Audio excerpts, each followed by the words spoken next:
একটি ছবিতে লুকোনো রয়েছে কত রহস্য, যার দিকে তাকিয়ে থেকেও বোঝা যায় না সে হাসছে নাকি মন খারাপ। চোখ যেন সরাসরি আপনাকেই দেখছে। বলছিলাম সে বিখ্যাত মোনালিসা চিত্রকর্মের কথা। মোনালিসা ছবিটি এঁকেছিলেন ইতালির বিশ্ববিখ্যাত চিত্রশিল্পী লিওনার্দো দা ভিঞ্চি। প্রায় 500 বছর আগের আঁকা হলেও এখনও ছবিটি নতুনের মতোই মানুষকে অবাক করে তোলে।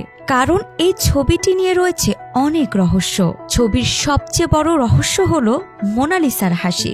কেউ বলেন সে খুশি, আবার কেউ বলেন তার চোখে আছে দুঃখের ছায়া।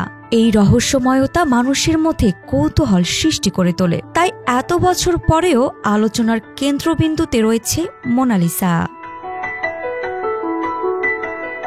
জানেন কি কে এই মোনালিসা, যাকে নিয়ে এত আলোচনা?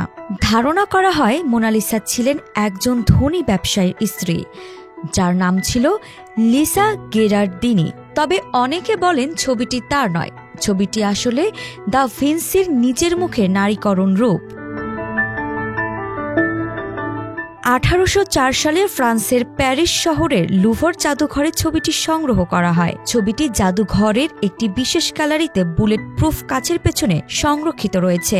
তবে 1911 সালে 21 আগস্ট লুভর জাদুঘর থেকে মোনালিসার ছবিটি চুরি হয়ে যায়। সে চুরির ঘটনা বিশ্বে আলোড়ন সৃষ্টি করে এবং সংবাদ মাধ্যমে ব্যাপক প্রচার পায়। তবে 2 বছর পর 1913 সালে ডিসেম্বরে ছবিটি উদ্ধার হয়। সে থেকে ছবিটির খ্যাতি কেবল বেড়ে চলেছে আজ অব্দি।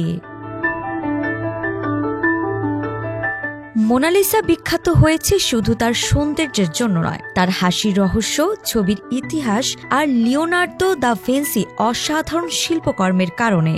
মোনালিসা শুধু ছবি না, এটি একটি জাদুময় রহস্য যা আজও মানুষকে মুগ্ধ করে। আরিফা জাহান প্রিনন, বিডি আর্কাইভ।